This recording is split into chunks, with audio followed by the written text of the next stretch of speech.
Okay, good morning student.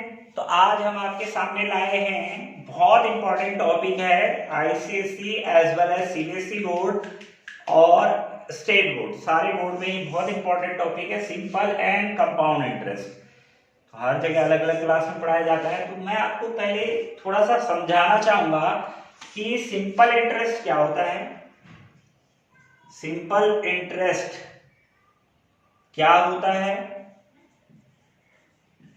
And compound interest क्या होता है। पहले आप इसको समझेंगे, क्योंकि किसी भी क्वेश्चंस को करने से पहले उसके कंसेप्ट को आपको पता होना चाहिए कि सिंपल इंटरेस्ट होता क्या है और कंपाउंड इंटरेस्ट क्या होता है। तो जैसे नाम से ही पता लग रहा है, सिंपल है और कंपाउंड है। एक तो सिंपल है और एक कंपाउंड है।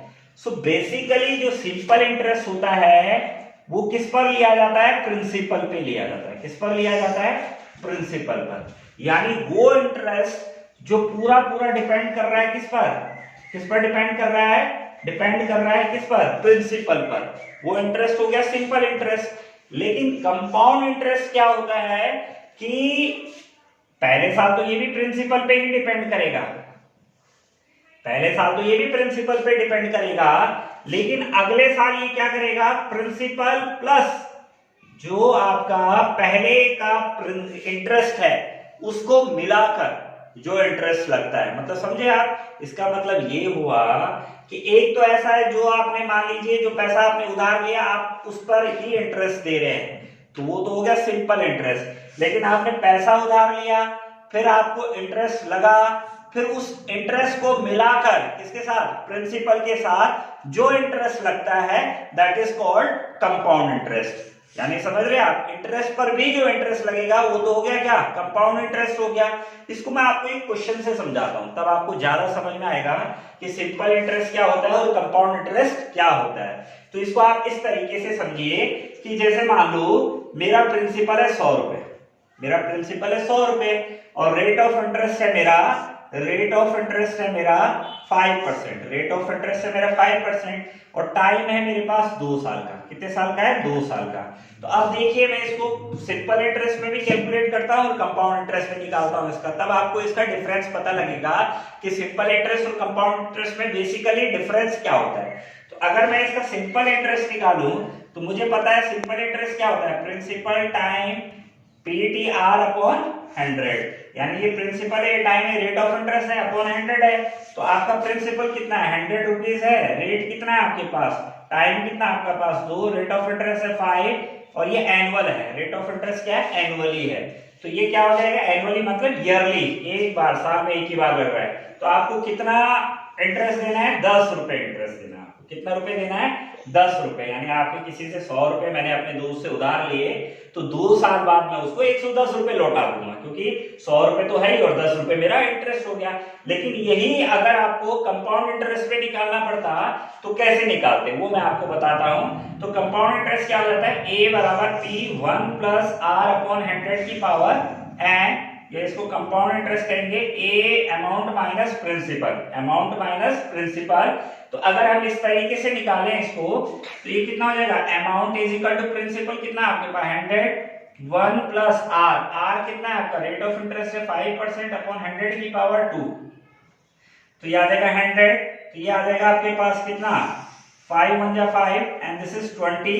तो ये आ जाएगा आपके पास 20 एलसीएम लेंगे तो ये आ जाएगा 21 अपॉन 20 की पावर 2। तो इसको अगर हम लिखेंगे तो ये हो जाएगा आपके पास कितना, 100 21 अपॉन 20 और दिस इज 21 अपॉन 20। तो ये कितना हो जाएगा, ये 2 जीरो से 2 जीरो कट गया, तो ये कितना आ गया 20 21 कितना होता है 441 अपॉन 4। सो 4 से आप इसको डिवाइड करेंगे 441 को, तो कितना हो जाएगा 4 1 जा 4, दिस इज 4 4 1 जा 4, फिर ये आ गया 1, फिर 0 लगाया, 4 0 का 0, दिस इज 1.0, 4 1 जा 4, 10 में से 4 2 जा 8, 4 2 जा 8, 10 में से 8 गया कितना आएगा 2 एंड पॉइंट लगा हुआ है 0, सो दिस इज 4 5 जा 20। तो ये कितना आ गया ये आ गया आपके पास 110.25।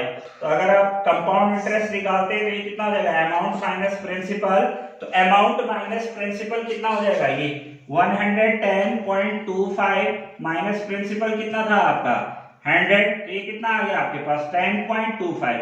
तो आपको डिफरेंस पता लग रहा होगा कि सिर्फ मैंने 2 साल का, वो भी ईयरली वाला, ईयरली कैलकुलेट करा है, मतलब जिसमें साल में एक बार इंटरेस्ट लगेगा, that is called annual rate of interest. अगर वही क्वार्टरली हो जाए तो आपको साल में 4 बार इंटरेस्ट देना पड़ जाएगा, अगर हाफ ईयरली हो जाए तो आपको साल में 2 बार इंटरेस्ट देना पड़ेगा, तो वो भी मैं बता रहा हूं। तो इसमें करना क्या है, अब आप नोटिस करेंगे तो यहाँ आपको कितना रुपए इंटरेस्ट पड़ रहा था, 10 रुपए इंटरेस्ट पड़ रहा था, और यहाँ आपको कितना इंटरेस्ट पड़ रहा है 10 रुपीज और 25 पैसा, यानी 25 पैसा आपको ज्यादा पड़ गया।